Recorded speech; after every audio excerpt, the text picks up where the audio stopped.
I'm going to get going here and start. So this is another one in the sequence of, really follows the same introduction I gave this morning, so I'm going to skip through that pretty quick, skip through that completely. What we did in Cleveland for wine and cheese pairing is that it was driven by that there has been a change in recommended pairings of wine and cheese over the last 25 years. There's been a concerted attack on the traditional pairings of cheese, some of which has been supported by this and by that. So what we're gonna do is go through what we did in Cleveland with the results of what we did in Cleveland. And we're going to have an abbreviated tasting program, which we're going to do in parallel at the same rhythm that we went through in Cleveland. And we're going to end with a lively debate of the results of today's tasting in terms of, is it red or is it white? I chose a purposely provocative title for what we did in Cleveland, which is Can You Serve Red Wine with Cheese? Which is taken from a Marie Claire website, which is one of the French wine food magazines and all of that type of thing, where that is the title of what is showing up. And this is what they're seeing in the French marketplace. See it a little bit less here. The first principle of wine and food pairing is it really is a fraught exercise. This is a quote from the Jackson's book on wine science, which is this thick and covers absolutely everything that there is. And he says that wine and its association with food have generated an incredible cornucopia of literature. And amazingly, the views and assumptions have been subjected to little scientific scrutiny. Only a few research papers, most of which I've read, deal with the topic. Much of what is written is by those with an arts rather than a science background. Sommeliers, for whom the combination of wine and food is their field, are more practitioners than researcher academicians, and thus the topic has experienced languor devoid of scientific rigor. So this is a fraught exercise. Now here's a thing which I translated, and the French people will read to the left, and I will read from the right. And it's a recent article from La Revue du Vin de France, and the guy from the magazine was talking to the head of Domaine de Terrebonne, which is in the Bandol region of France. And it was, what's your definition of a great wine and food pairing? And he said, it's about breaking down barriers, not getting trapped by rules. We sometimes forget that it's a pleasure above all that should drive our choices, not theory. So that's a way to look at it. And so continuing the theme of it's a fraught exercise, the first thing is that there are no wrong pairings. It's okay if Henry drinks red wine with blue cheese, because everyone likes what they like, and that's just what it is. But the objectives of today is to try different pairings of wine and cheese to find out which you prefer, so maybe you can step back from habits which we have all developed over time. Secondly, the rules of thumb and advice on pairings have been developed. They've evolved over the years. They often disagree. Go back to the previous point on the slide. The pairing is really an attempt in what we're really trying to do is to optimize the interaction of the gustatory characteristics of each, which is texture, weight, acidity, bitterness, sourness, salinity, sweetness, and try to find the things which match the best for any particular combination, which is most pleasing to us as an individual. And so, again, back to the first principle, and this comes from a Pairing Wine and Food book, and it's interesting in terms of her approach, and she took acidic foods, You go with acidic wines, fruity and aromatic off-dry. Fatty or oily foods, again, more towards acidic with full, rich flavor. Not tannic reds. Fishy foods, off-dry whites, rosé, full-bodied whites. Salty, sweet, low tannin red. Smoked, oaked, rich, fruity wines, spicy reds. Spicy foods, fruity, young, low tannin, moderate alcohol, wines with some residual sugar. Sweet foods, sweet wine of equal or more sweetness, which I think is debatable. And vinegary foods, fruity, light, dry, slightly sweet, or whatever. Kind of a generic thing, but again, trying to take the characteristics of the food as independent of what kind of food it is, and the characteristics of the wine. Please. So, Bruce, is her philosophy compare versus compare and contrast? I mean, I notice the sweet wines to an equal sweetness. Is that sort of generally where this set of advice is going? No, I think it's in terms of what stands up to what, and that's her opinion. Rick? And she doesn't seem to have any room for great red wines. Yes. Unless that's under the category of moderate alcohol reds. And there's no roast beef on here. There's no Rieslings, Right. which could be in every category. Well, but fruity, they can be off-dry. White wines, Rieslings can be acidic. So there's no prescription here of what kind of wine, but it's more of the characteristics. And the key thing is of course, that it's just a guide, and it's one person's guide. The second principle is that cheese is not cheese. So specific cheeses have got different characteristics. How they're processed, what's the ripening, what's the coagulation process, how do they process the rind, is it pressed and cooked, is it pressed and partly cooked, and so on and so forth. Cheeses that are done this way don't taste anything alike like the others. So cheese is not cheese. In addition, you've got milk differences, which creates a matrix with this. And then you have the paste. Is it soft? Is it semi-soft? Is it hard? Extra hard. And then on top of that, you've got age. So cheese is not cheese. And I think that's one thing that on cheese plates that restaurants forget, because they'll throw all kinds of stuff on the plate. They're really very, very different one from the other. Define paste for me. Pardon me? Consistency. Paste is the what's inside the rind. Yeah. The texture. Like Yeah. Comté would be a hard paste. Yeah. And then the Villa Sara, which I think there's a new version on the plate, is a Villa Sara with the chabichou. So this is a harder paste. So, but it's not. You don't have any. Anyway, so that's the consistency. Just They have, yeah. they're saying the cheeses that are here are not what's on our chart. No. So the very small one, that's the goat cheese without any problem. Mm-hmm. And the other one is a Villa Sara. Which means that the restaurant has totally screwed up the whole thing this afternoon. So, yeah. But they've been trying their best for the last week to screw it up. Moving on, there's a general typology of cheese. You know, when you've got all those different variables, which, you know, it creates a multidimensional matrix, and somehow you have to simplify it. And often what you'll see is this kind of typology in terms of fresh cheese, think cottage cheese, soft paste bloomy rind, soft paste washed rind, soft paste natural rind, pressed uncooked, pressed partly cooked, pressed and cooked, and then blue. Although blue can actually have the characteristics of a number of different ones of these, so it becomes the dominant character. So what we did in Cleveland, and then the third principle, of course, is that wine is not wine. You know, as we all know, I mean, you got red, you got white, you got sweet, you got sparkling, how much alcohol, residual, you know, all of these different variables that we deal with in wine.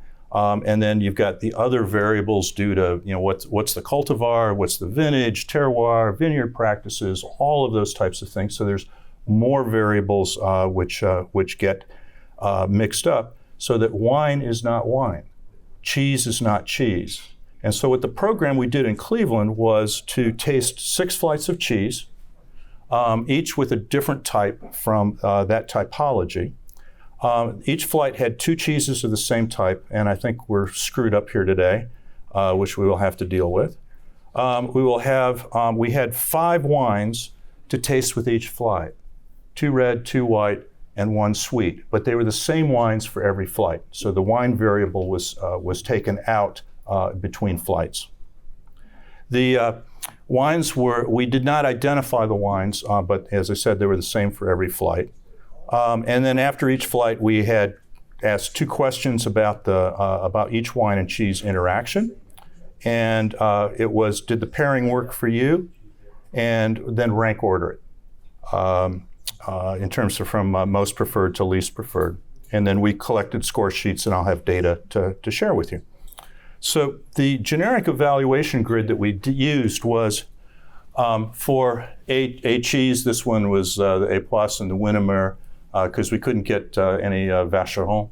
And we had red 1, red 2, white 1, white 2, and then sweet. And then we asked to, pairing, is it good? And then rank order preference, because those are different. Yeah. Quick question. Shoot. Can we verify which 2 cheeses we have on the plate now? Yeah, so it's definitely Brie 7 on the left, and we think it's the. That's not what they tell me from the kitchen. The kitchen tells me and showed me the exact order of what we requested, which is what's on the page. Yes. So which one's which? On the south green one is. On the left was the Chevy 2, the Batu, whatever. Okay, the other one is. Well, left and right is different for different people. Yes, So the So- soft. the very creamy one. The creamy one is what several of us think is Brie 7. The more dense one is Valençay. I think it's Valençay. I will have the cheese expert from the back, or whoever's serving, come and confirm everything. And the other thing is, by the way, the wines are supposed to be for the entire exercise, Yeah, not just so it's for flight. Not a chance. If you need more, just raise your hand, we'll get you more. Don't drink it all with the first flight, which I doubt that there's a question there. So these are the wines that we did. We didn't disclose that in Cleveland, but our red wine number 1 was a 2018 Sociando Malais in a mag. The red wine number 2 was a wine from the Côte de Forez, which is in the Auvergne, really in the upper part of the Loire. And we did that because it's a gamay. So we wanted to, have different tannin characteristics, different fruit characteristics relative to the first red wine. The second white wine was a Chateau de Serrance, the first white wine from the Grave. And then we had a Jacquère from Savoie. Again, very bright, very different characteristics than the white Bordeaux. And for the sweet wine, we had a very, very lovely 2013 Clémence. So today we're only we're hopefully tasting the same cheeses. We thought we were. We have only 3 wines, and these are what they are. So you have the red wine is a Malartic Gravière. We have a La Fresnel for the white, and we have a Coutet for the sweet. So the first flight that we did was a goat cheese flight, and the whole thing about the first typology is that it's a soft paste and it's a natural rind. So the rind is not basically treated. It develops in air, in open air, to get those characteristics. And the examples are these, which are all goat. There are natural rind cheeses which are not goat, but there's not a lot. And then what we're supposed to be tasting today was a Crottin de Chèvre and a Valençay. And that's what we tasted in Cleveland. And that's, in theory, what's on your plate right now. It says Shabby Choux and Valençay. They substituted the Shabu just like yesterday or something like that. So Those are quite similar cheeses to it. yes, yeah. So which is which? Who's on third? This one. The one on the right is the Valenche. But people have it on the left. This one is this one. And the runny creamy one That one is the balance set. story. That one. The creamy one is the That one. balance. God, stop it. I would say I have debate about what it is. I've asked for somebody from the kitchen to come and confirm what they serve. But So there's it's- no doubt that the creamy one is not a goat cheese. Yes, Correct. that's not a good. It's not good. And it does seem like we have to have that. Whoever it is pretty good. It could be because there's supposed to be brioche Savarin in the next flight. Yeah. But that doesn't really matter because Go ahead and taste and just mark down what works for you. What's your rank order for each one? Yeah. That's all. Yeah. Love the one you're with. And again,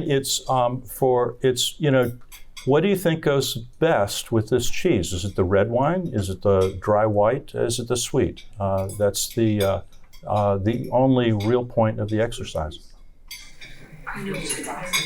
Another question, Bruce. It says we should rank 1 to 5, but how do you do that on each cheese? If we only have 1 to 3. There's 6 spots, right? Say, Does it say 1 to 5? It should be 1 to 3, right? 2, 1 to 3. I mean, if you really like it, put a 5. Or don't like it, put a 5. Damn, I wish I'd proofread that a little better.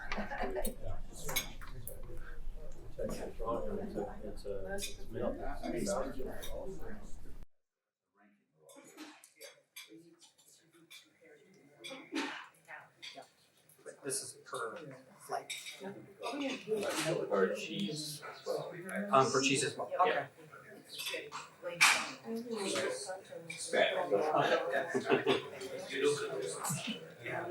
How do you So that's still the best cheese by far. Oh yeah, for sure. that is with cases?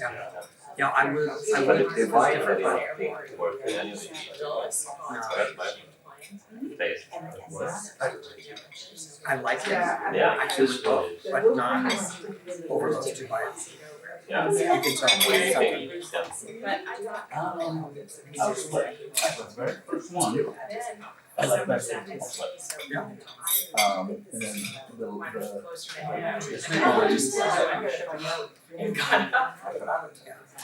Sorry. I thought the sweet wine was too much sweet with the cream. It didn't really like show off the cheese to me, that's why you're saying. Didn't cause almost too much the same. It's like double down dessert for me. If you find that, you can scratch out the fillet. But I can drink the Sauterne all day long. I just love it more than anything. Yo creo que ya podemos, al que esté listo ya cambiar.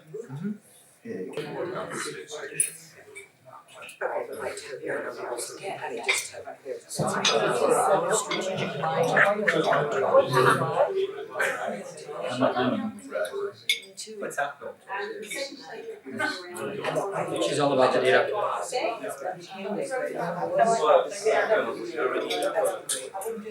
It's a transformation.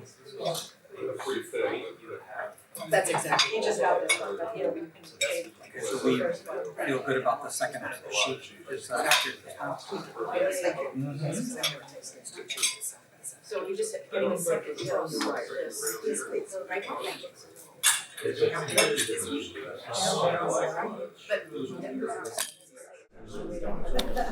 All right, so I'm going to move along here. So these are the results of what we had in Cleveland. And we had people, mark up the tally sheets that are like what you had, but a bit more complicated. But we also went with a show of hands of just red, white, or sweet. And there's some surprise here. And so this was with the goat cheese, and we actually had these cheeses in Cleveland. With the show of hands, it was 11 for red, 10 for white, and 4 for sweet.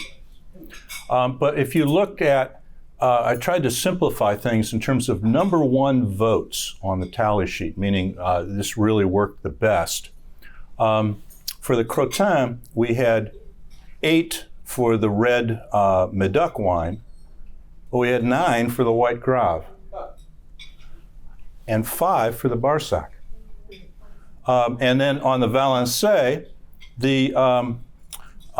still a lot for red, but it switched to the Gamay. In terms of 7 people voted that the Gamay was the best pairing with that, which of course is light and low tannin and everything with that. And the white switched to the Savoie wine in terms of 7 first place votes. So, and again, this is a group that really thought that they love red wine with cheese, and that's what you drink. And so this is what people voted for. And it, the white plus sweet actually came out greater than red on that. But still a lot of people who really like the red wine comparisons with those cheeses. So it's interesting. Now the challenge with red wine, and one of the reason behind a lot of the critique that is going on, particularly in the French press, is the impact of tannin on the pairing. And we went through that, so I'm not going to this morning, so I'm not going to go through that again. But in terms of red wine and cheese, Delmas, who was I think one of those meilleurs sommelier of the year at one point, said red wine does not belong with cheese because of its tannins. They clash with the fat in the cheese, with the rind, and with the lactic ferments. Result is the tannins dry out, and there's a bad, persistent taste of iron. We have to change our bad habits and return to white wine. Red wine and cheese, what a mismatch. Another slightly less didactic group, Trois Fois Vin, says, although some cheeses go well with red wine, the pairing can be perilous. The tannins of the red often combine poorly with the fat of the cheese and give a sensation of sharpness. Rather, opt for a white wine to allow you to better harmonize flavors and highlight the cheeses and the wines. If you want to make a red wine cheese pairing, you should go for young wines with muted tannins, light and round. So that's what's behind a lot of the change in criticism. So the second flight that we did in Cleveland, which we're not going to do here today, was pressed cooked cheeses. So in these, they cut the curds into fine pieces, and then they reheat them with the whey. Then they press it in molds to remove the moisture. Then they rub them with salt. And then these are the long ripened cheeses. So, typically Appenzeller, Beaufort, Comté, Emmental, Gruyère, and what we tasted was Beaufort and Comté. And the results in Cleveland were interesting. The show of hands, 14 went for the red, 14 for the white, 8 for the red, and 5 for the sweet. And when you look at the number 1 votes, for the Beaufort, we had tied the white Grave with the red Medoc. For the Comté, we had 6 number 1 votes for the red Medoc, 5 for the Gamay, and 5 for the Barsac. What was the age of the Beaufort? I think maybe 2 years. Yeah. Which one has the most? I don't recall offhand. Yeah. I can see the pairing with us. Especially when it's an age Yeah. That, more okay and age cheese will pair well with the outside of the classic. or a vin jaune, which is the the classic regional pairing. So that was what came out with the second flight. The third flight is which I believe you should have in front of you right now. Is soft paste cheese with a bloomy rind, and so the preparation is again different. Most of them are cow cheeses, but it's soft paste. It isn't pressed. It isn't cooked. but the whey is much more drained than with fresh cheese. And then after salting, they're coated with a mold, which creates that white rind, which is why they call it a bloomy rind, because you get a bloom of the the penicillin and stuff that you coat it with. Unless it doesn't matter. Right. But they are the two wines, those are the two cheeses on the site. Well, what was the first cheese? The Brioche Saint-Laurent. The first year, really like that. Oh, okay. I'm gonna go out on the list now. I don't care how Right, bad it's good with you the do spaghetti. it. Let's not go with the. Now that I'm taking them side by side, It's I not don't done. Use your pictures. This is, Kind when of we covered on the cheese, I know you have to do that, I teach on the region. And I believe that is an incredibly unusual goat cheese, and there are slight differences if you will test your palate. Well, it was certainly very ripe, and goat cheeses do turn very liquid with ripeness. My apologies to the chef, and I we owe our apologies to the group, but I Ken? think what is on But your we didn't plate have the is balance what stage, is so said that's to what be on your We didn't have the plate. balancing. We did not have the balancing. We did not have the balancing. The balancing has that pyramidal shape with that top cut. And when it's completely fresh, it's devoid of natural ashes, if you will.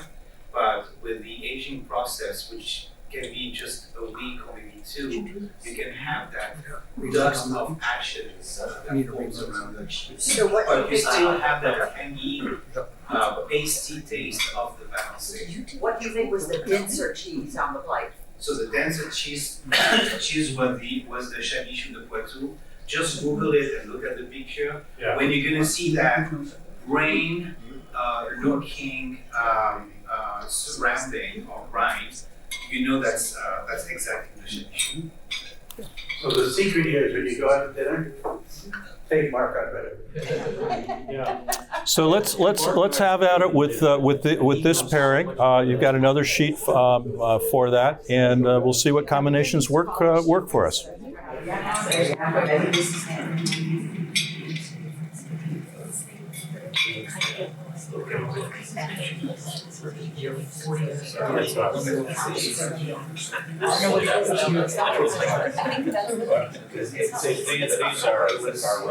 are shoes that I find maybe exactly first plate outside. I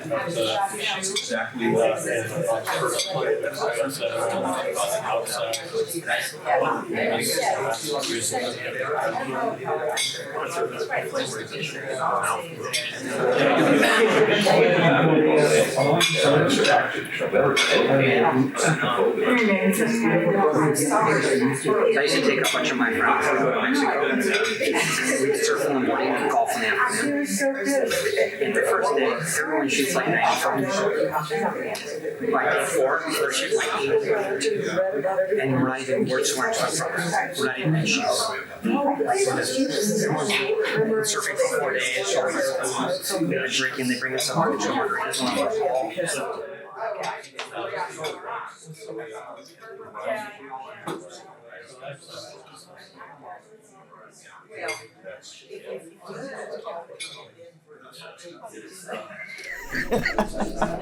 Is And it is graduation week here. It is wedding season. When Mother's Day is graduation. And the Duke Chapel is scheduled every hour, on the hour, for weddings. And wedding parties. move them in and move them out. Oh, wedding This is parties. like 1943 in the with the Army. You got 60 minutes, and they turn that chapel over at like 3 minutes till. So every undergrad wants to get married in the Duke Chapel. So this is like.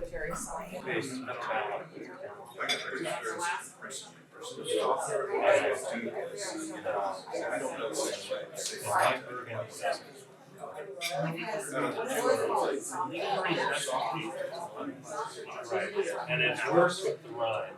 The growth from the sommeliers clash with the rind. But of course, if you don't have the rind, you won't have that clash. But it's the same clash, it's just worse with the rind. And So that's why. But they might be different based Can I give you on. some of that? Can I give you some of that?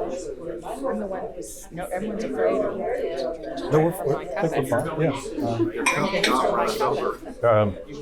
Yeah, I just want to make sure that they're continuing to pour.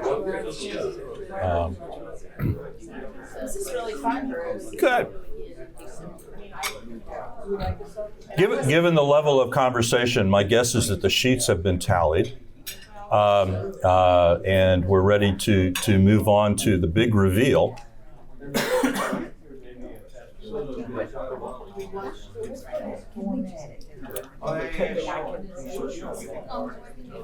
So, for this our second flight, which was the third flight in Cleveland, the show of hands again. It was interesting in that we've got 11 voted for white, 10 for red, and 4 for sweet on the soft-paced bloomy rind. And what was really interesting here is that this does not correlate with the number one votes. So we had 8 and 7 that rank ordered the Barsac with these two wines. And then we had red. Interesting in the Gamay and the Medoc tied in terms of number one votes. And the dry whites didn't do very well. And so it's really quite interesting. Very surprising. Exactly. My hypothesis is that people would go towards the white, and what they did is just they went for the sweet white. It is Ohio after all, Bruce. Wow. I'm from Ohio, I can say that. Okay. So I think that this whole debate started with the fact that a lot of people found that Camembert particularly, and any other bloomy rind cheese, if you have a lot of red wines with that, will taste metallic. And that's what made people start thinking about an alternative. The alternative that we had was when we went to restaurants and we had red wine left over, we would ask the sommelier what cheeses we should pick, which is the other direction, and it was usually a pot of duo, hard cheese with the red wines. And you are anticipating where we're going. and so here, yeah. With the Camembert and the VS7, I preferred the white wine to the other two, but I didn't think it was a great pairing, and I think that's because wine is not wine, and I think a different white wine would have been better with it. I think a white Burgundy would have been wonderful. I wasn't going to say that. I wasn't going to say that. And this gets into the pairing, and it gets into the metallic thing, and this is actually from the article. With cheese, should one drink red wine or white wine? And it's from 2023 in the French wine publication. And again, they say that it goes back to you want to create a contrast pairing because its flavors do not enter into symbiosis. And it can be interesting when it compensates for an excessive richness because you give freshness of a wine based on acidity. In the case of cheese, on the attack, in the mid-palate, the pairing may seem pleasant since the bitterness of the tannins of the red wine will attenuate the fatty, pasty sensation of the cheese. Although actually we'll see something later that's the opposite direction. But very quickly we notice that the taste of the cheese remains persistent and will overwhelm the wine on the finish. And the unpleasant bitterness overtakes the fruity taste. This is true for many cow's cheeses. For example, rind cheeses like Camembert Comté, but also for goat, pressed, or soft. So that's one point of view. which again in Cleveland, half the group went one way, and but there were still people who really preferred the red. And again, it goes back to what we kind of started out with. As please. If you look at the preferences, did you track them by person? Like the individual person always come out with red? I have the data, but I didn't analyze it that way. And it would be interesting to go back. I think there's some of that because, as we'll talk a bit about later, I mean, habits are terribly persistent. And we had a number of people who said, well, no, but we always drink red wine with cheese because that's what's left out on the table. And I'll come back to that a bit, but in terms of what is the natural progression of wines in the dinner, and then the cheese interrupts that, or can interrupt that. And again, we're short on time. So one of the things, again, that people are saying is that acidity and acidity, and that you have lactic acid in cheese, and the lactic acid does not pair well with tannins. It clashes. So going on, the fourth flight was a pressed uncooked cheese. So here again, like with the pressed cooked, the curds are put into molds, but there's no secondary heating. And between pressure and displacement, you end up with your final moisture content. And then aging can be, weeks to years. And so we've got, of common things, both cow as well as sheep cheeses. And what we tasted in Cleveland was the Ossau Iraty from the Basque region and a Cantal. And this was a ringer of a flight. And when you look at the results, color preference was 12 for red, 9 for sweet, which astonished everybody in the room in Cleveland. And show of hands, and only 3 for white. High number 1 votes for the Barsac, and which is not logical. We had a lot of number 1 votes for the white Grave, few number 1 votes for the red, but when people stepped back and said, did you like the red versus the white, people raised their hands on red. I'm not sure how to completely explain that, but this was the ringer because this flight was supposed to be the red wine exception, because the Ossau Iraty and Saint-Nectaire are the cheeses which are said to go best with red wine. And so we purposely put that cheese in there, anticipating that red wine would move up, if you will, in the relative rankings.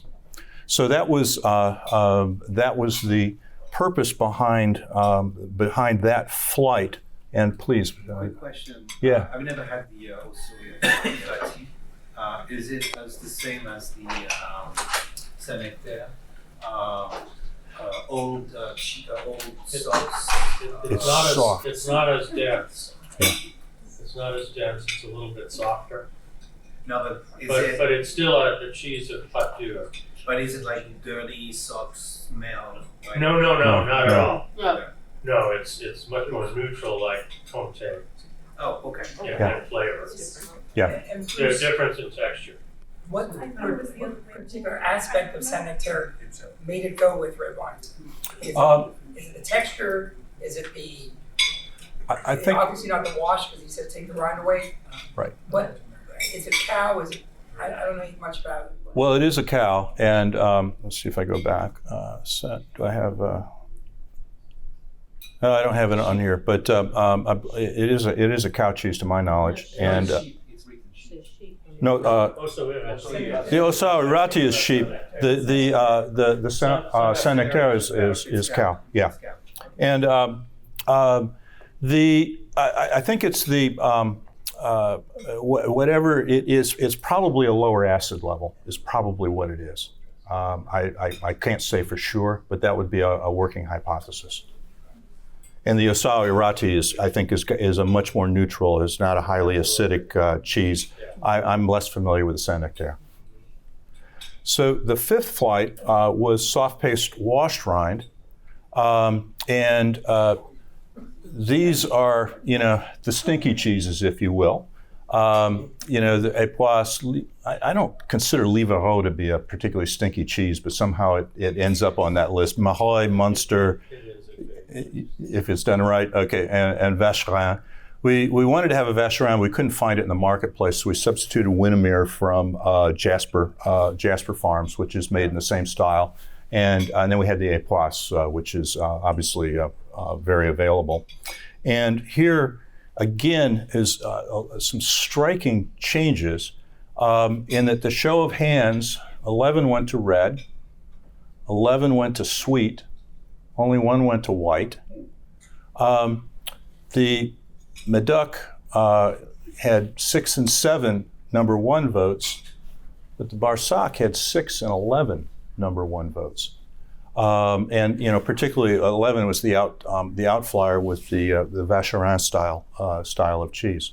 So it's just very interesting in terms of what people went for. The Grave wine that we had was a 21 Serrance, very, very bright, nice, well balanced. It's a decent year. Had 2 years of age on it. The Savoie wine is typical for a Jacquère. So it's interesting, and it surprised us all in terms of where people went relative to the sweet. So do we have the next flight out yet? I guess they skipped me. So strong cheese and wine. This is from Hugh Johnson, who we saw his picture earlier today. Yes. And who says that counterintuitively, with strong cheese, white is a safer option than red. Fine red wines are slaughtered by strong cheese. Principle to remember, despite exceptions, the harder the cheese, the more tannin the wine can have. The creamier the cheese, the more acidity is needed in the wine. And don't be shy of sweetness. And that ended up having built this slide before we actually did the tasting, and a relative surprise. I mean, I was shocked at how much the sweet wine pairings were preferred as we went through the presentation. I was Pardon me? How about for yourself? Oh, I ended up a little bit more of towards the white wine side, but I think it was presentation bias. That was my personal hypothesis in terms of where it would end up, and so I think you have to pull me out of the results. Traditionally, what have you liked? Despite this test, what have you preferred? I would say that in probably the last 10 years or so, much more of white wine. My father has threatened to disown me, but and generally be a white Burgundy. Yeah, but not always. So, but again, that's yeah. So the last flight that we tasted in Cleveland was the blue. Blue, a lot of blues are cow. Roquefort is famously sheep, and we did both the Roquefort and the Fourme d'Ambert, which is slightly much firmer than a Roquefort that's been well aged, and we, in theory, have both on your plate today. Which is the saltier of the two blue cheeses that we just had? The Roquefort? The Roquefort. Roquefort, yeah, definitely. So I'll give everyone a moment, and then we'll come back, and I think you're done. Hell, all right. I didn't get a plate, so it doesn't matter. And I know my biases, so I know which way I'm going to vote.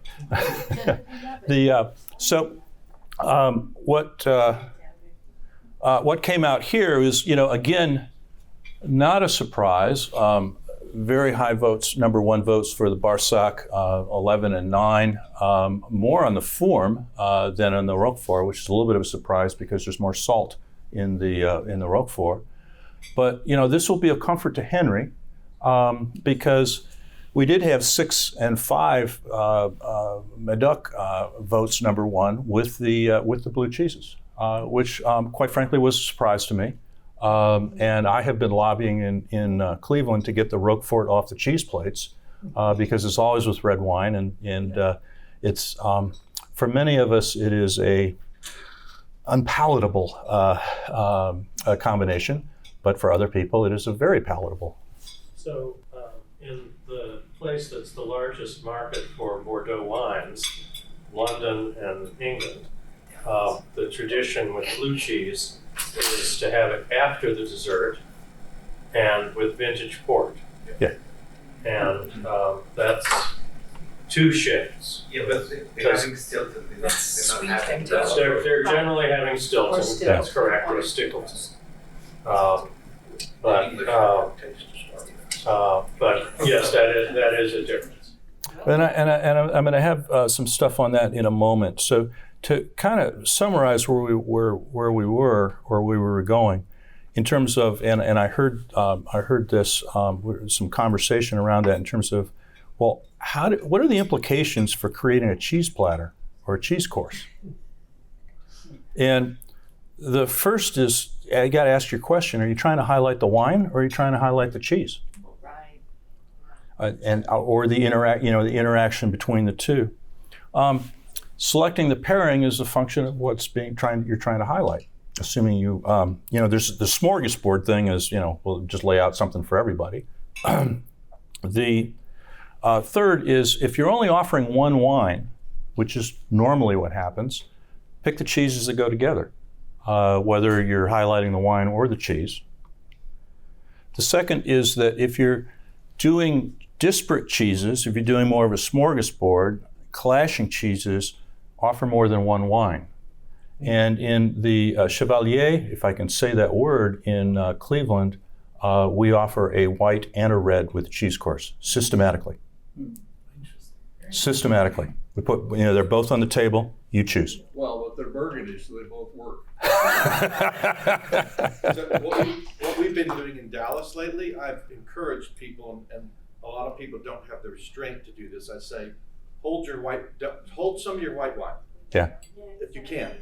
And then when we get to the cheese course, which is traditionally served with the red, try it with both. Just see what you like. And that's been interesting, I think, for people to discover. Definitely. We do that too. Yeah. And it's interesting because it's a double experiment, because you see who's able to save some of their You know the defenders. When you're in a restaurant, you do it to yourself. So you get that nice, beautiful cheese cart, and you want to have, and you've flown over, and particularly in Europe, you've flown over from the States. You haven't had good cheese in a restaurant in ages, and you want to have a bit of everything. But you ought to think about what wine you've still got on the table, or whether you want to order another wine to go particularly with the cheese. They refrain you by saying 3 or 5. Yes. Oh, yes. Right. That's right. And then that's it. That's true. This is true. So yeah. I asked Raj, which on the answer to this. I heard from Chi Chow that increasingly, or maybe it's just contemplated, San Francisco is eliminating the dessert course and having cheese with sweet wine. Is that true? Yes. And how's that going? It's not incompatible with what we saw. And New York's doing the same thing. We do cheese, and then we do petit four with coffee, and the very end little chocolate, like French, but cheese is our finishing. But sometimes we do something a little different. We do a cheese souffle, or we'll do a variation where it's warm or something like that. But mostly and we keep it to 3, and sometimes just 1. Okay. Depending on the chef. Makes sense. Occasionally we do that in Naples. We'll occasionally finish with cheese rather than dessert, but that's not the norm. Yeah, the sweet stuff a little mini macaron with coffee. Exactly. So there's some financier or something.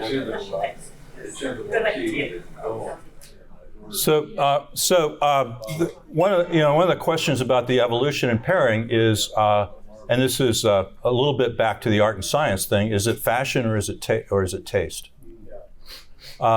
And so this. The guy, the scientist that you quoted, was so adamant that nobody but a true scientist can have the right rigor. Sommeliers have a different constituency, and some people are humanities people, and how could they possibly know? How could they possibly know? So I'm bringing back the same scientist, and he says that many aspects of food preference appear to have developed in utero, and he's quoting, some scientific papers, and and then he goes on peer pressure. Cultural influences may combine to modify early dispositions. Habituation may not be imbued with the effusive and social appeal associated with the image of predestined food and wine marriages, but far better fits the facts than any supposedly heaven-inspired pairings. So there's little wonder that there's been scant inclination to investigate lovingly held shibboleths about food and wine associations. So that's the scientist who is clearly, he's Canadian, by the way. The artist goes, red, wine, and cheese, why this idea? It's piquette. And that basically, traditionally, particularly in working class and lower income people, they drank a piquette, which was, a very clear red wine, not tannic. And it went wonderfully with whatever you served, including the cheese at the end of the meal. And the historian says that cheese in the late 18th and early 19th centuries was served as the final dinner dessert course, which included fruit, cookies, macarons, cheese, sweetmeats, petit fours, preserves, and ices, and it all came out together. And Rick, you're going to know better than probably anyone in this room if that's accurate. Well, Flandrin is the top food historian in France. Okay, so that's where that came from. His followers are the main people now studying those things. So salty and sweet were progressively separated in the 19th century, and in the 20th, cheese was removed from dessert and placed between the salad and the dessert. And that was one of the comments that we got, from the very beginning of the exercise in Cleveland was, well, look, we start with champagne, and then we have a white wine with, maybe a fish or a shellfish or something, and then we move on to maybe a lighter red wine if there's 2 meat courses, and then a heavier red wine, and then that's what's left on the table when the cheese arrives. And so that's what we're used to drinking, which is habituation, and the belief that if you've gone through the heavy red wine, you can't go back to a lighter white wine. There's a belief that there's a natural progression which you cannot interrupt or change. So this is fascinating because this is from a book that my wife gave me, and it was called Quel vin servir? So what wine should you serve? And it's published in 1999. It is basically, it took, it's about 150 pages of this dish and what wines could you serve, and then they're ranked by price. And so the order here is that. So in 1999, the goat's cheese was going with white, red Valençay wine, Beaujolais Village, light tannin, Riesling, Côte de Jura, Vin doux naturel, Rivesaltes, and then at the top of the thing, though, they come back to a Gros Hermitage, which is a little bit lighter in the Rhône than the true Hermitage. For Beaufort, white, pink, red, and then Vin jaune. Camembert, red. Roquefort, red Savoie, which is of course very light and not very much tannin in that. Gewürztraminer, Montbazillac, sweet. Coteau de Leon from yesterday, sweet. Another Vin doux naturel, the Rivesaltes. Sancerre, white. Sauterne, Banyuls, which is a specific type of red wine. But then Gros Hermitage, and then again finishing off with a Vin jaune. It's a sweet red. Yeah, Sweet, yeah, the Banyuls, yeah. And it's not, so basically it's based in barrels, and the barrels are left outside. And the wine in the sun, and the wine is the barrels and the wine. It's cooked by the sun. And then you have that process, that fermentation that transforms the alcohol into sugar. And then you end up with a sweet red wine. It's beautiful. Yeah. It's a little porty, a little porty, a little Amarone, but it's in between. but it's different. It's It's a beautiful wine. But I would also add, the reef salt that I know is always sweet. It is Swedish, yes. Sweet, so the Crotone de Chavignon and the Roquefort both have it. Yeah, so there is a sweet in there, but it is. But the French today are very, very much more towards white. But 25 years ago, a lot of red, but a lot of red with lower tannins and more fruit.